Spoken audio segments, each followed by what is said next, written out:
Support comes from the Missouri Forest Products Association, saluting Earth Day on April 22nd with an ongoing commitment to help offset carbon emissions with sustainable harvesting of Missouri forests. Details at choosewood.com. Welcome to St. Louis on the Air. I'm Sarah Fensky. Maybe you've heard some of the news coming out of Jefferson City. The Missouri legislature has been meeting for a month now in a special session focused on violent crime. The session was called by Missouri Governor Mike Parson.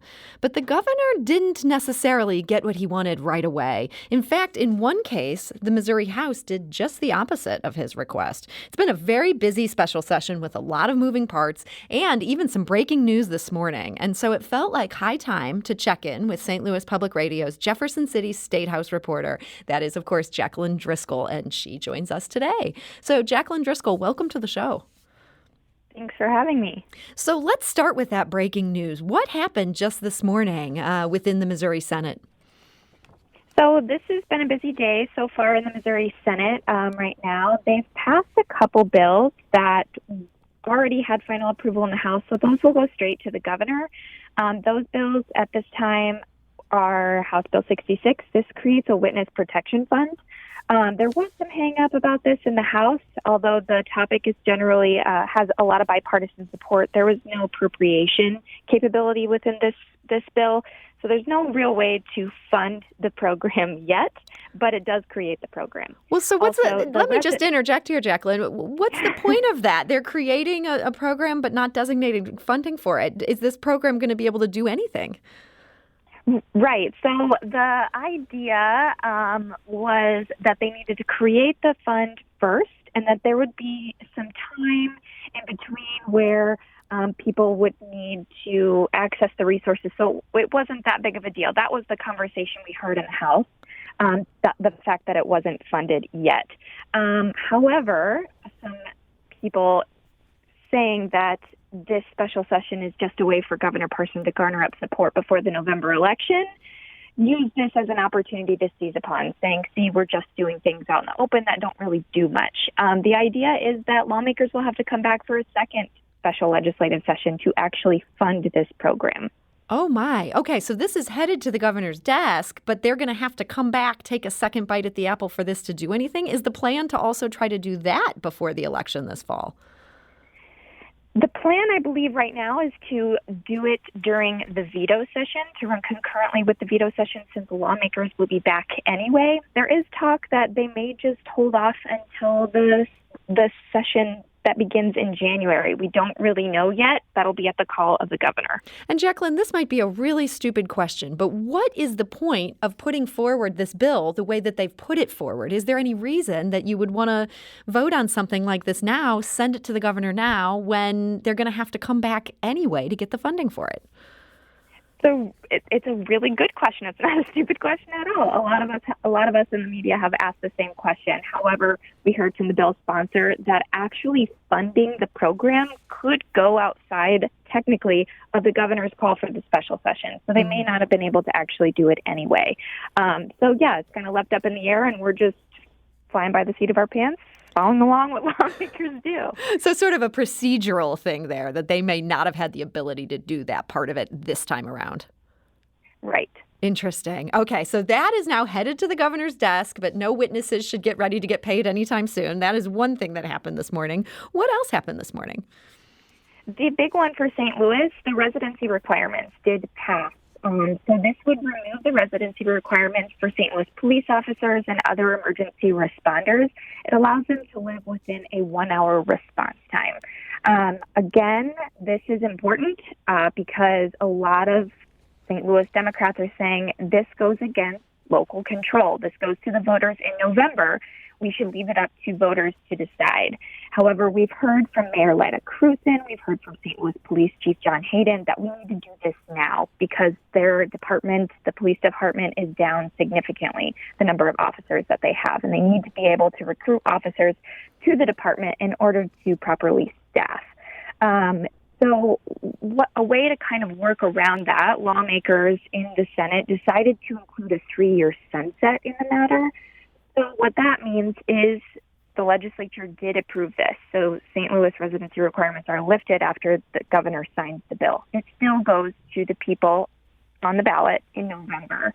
If the people decide that they no longer want to eliminate these residency requirements, after that 3-year sunset, the law will be lifted, and it'll go back to incorporating residency requirements for the police department. Boy, Does that make sense? They just can't make anything simple here, can they? I mean, it's difficult to get. So if I'm getting this right, St. Louis city voters were planning to vote this November on whether or not to lift residency requirements so that cops could live outside the city, as you say, within like an hour's drive of that. This is going to jumpstart that, assuming the governor signs this, which I think it's fair to say he's going to sign this. Even before November, they'll be able to move on hiring these cops. And no matter what the city voters say, this will be the law in the city for the next 3 years. Is that right? Yeah, that is correct, because they did go ahead and approve an emergency clause that was tacked onto that bill, so it will take effect right after the governor signs the bill. Also, it's worth noting, it gets rather technical. I'd have to look at the specific ballot language for the November ballot, what St. Louis residents are voting on. But if they do end up voting yes to lift the residency requirements, that would essentially just make the bill, stand in place even after the 3-year sunset, if that makes sense. Okay. So we'd be approving this bill going down the road by saying yes to lifting this. This question might be somewhat in the weeds, but let's say an officer is hired during this 3-year period, and let's say that city voters say no. And so this law is only in effect for 3 years. Do those officers then have to move into the city? They do not. They will be grandfathered in. Okay. So a lot of interesting things as far as where St. Louis police are allowed to live. As you say, this was passed this morning then. This now heads to the governor? This now heads to the governor. Yep, the House and the Senate have both approved this. Okay. So that's the other big thing that happened this morning. Anything else that made it through the Senate? Well, we've got one bill, House Bill 11, which deals with endangering a child in the first degree. The Senate did add an amendment onto that, which basically, again, this is extremely technical, and they changed one word from its to their, dealing with certain types of drugs and giving those to minors. So that's a really technical change. I assume that the House will approve it and send it right on back, so the governor will sign that bill. But that's pretty much where we're at right now.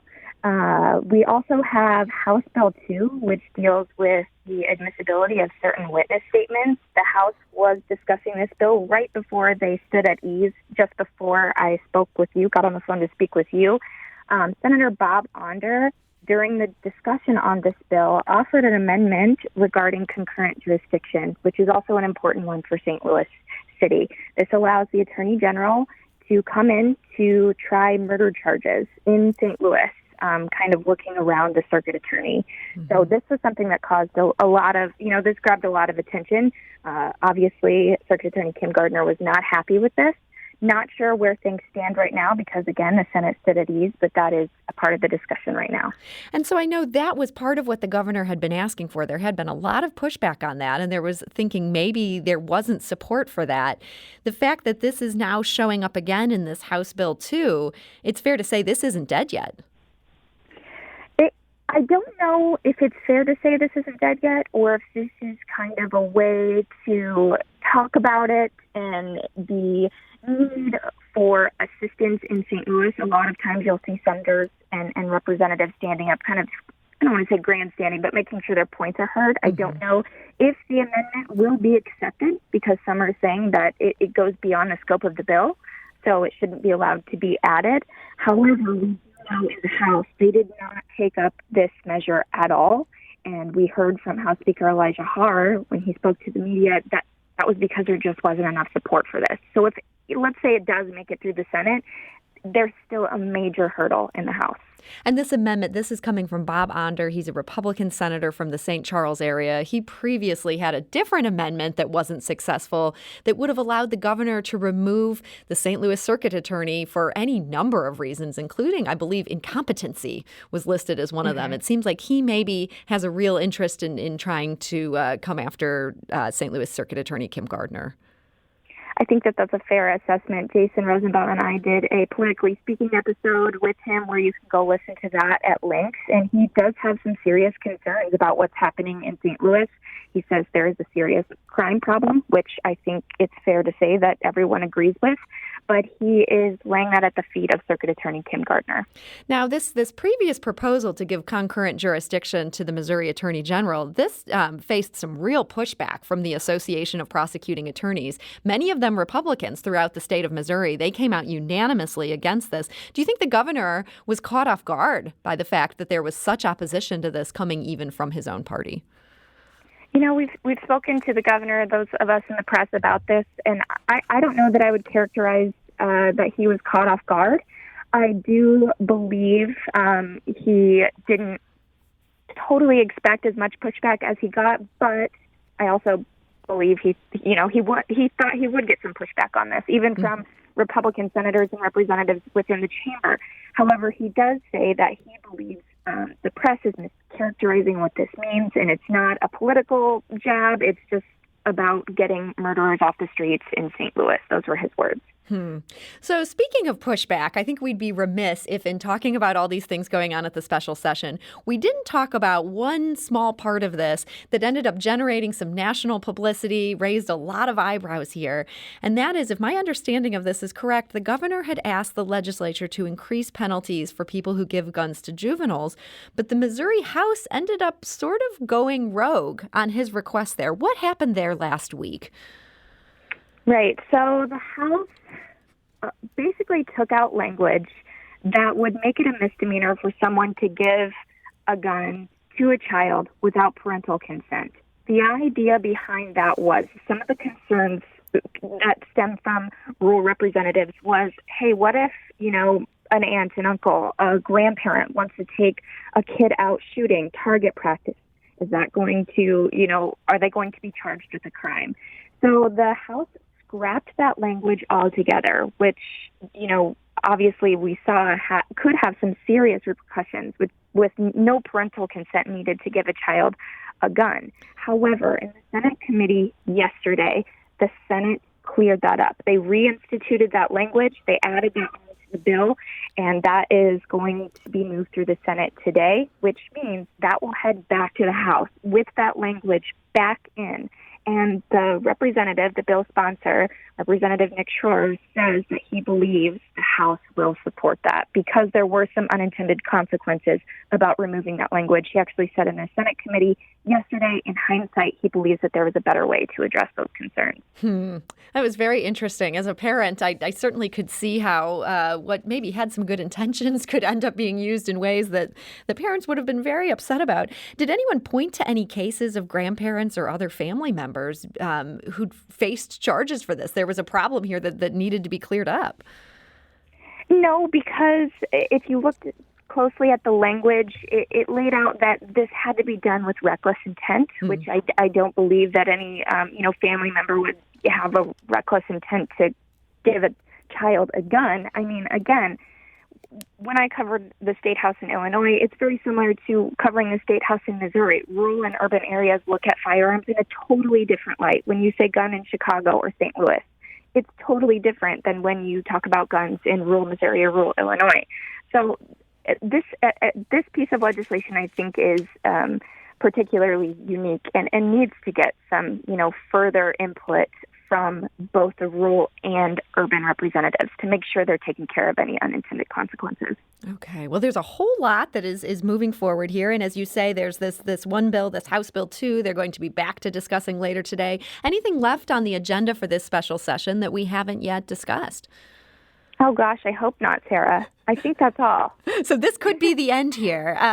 Then what will happen next? They might have to come back in order to just clear up some funding for this witness protection bill if they choose to do that.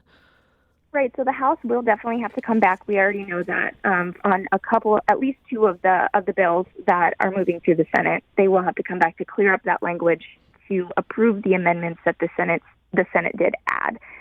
Hopefully that's done quickly. And it's a very, maybe 1 or 2 days back in session to send those on to the governor to get them signed. Then we'll be back in September for veto session, which could possibly be the time when they address the witness protection funds.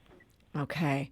Well, there's been a lot that's happened here in the last month, and you've done a great job of trying to make it make sense for those of us who are on the outside looking in. So, Jaclyn Driscoll, this is some tough stuff here. I mean, man, we really did get in the weeds today. But thank you, Jaclyn, for walking us through all of this. Yeah, thank you, Sarah. And that was St. Louis Public Radio Statehouse reporter Jaclyn Driscoll joining us by phone from Jefferson City. This is St. Louis on the Air on St. Louis Public Radio. That's 90.7 KWMU.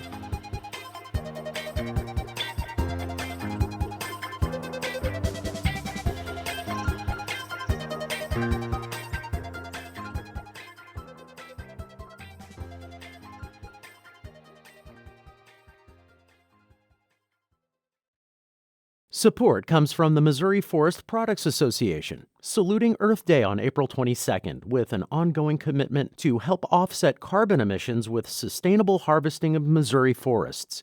Details at choosewood.com.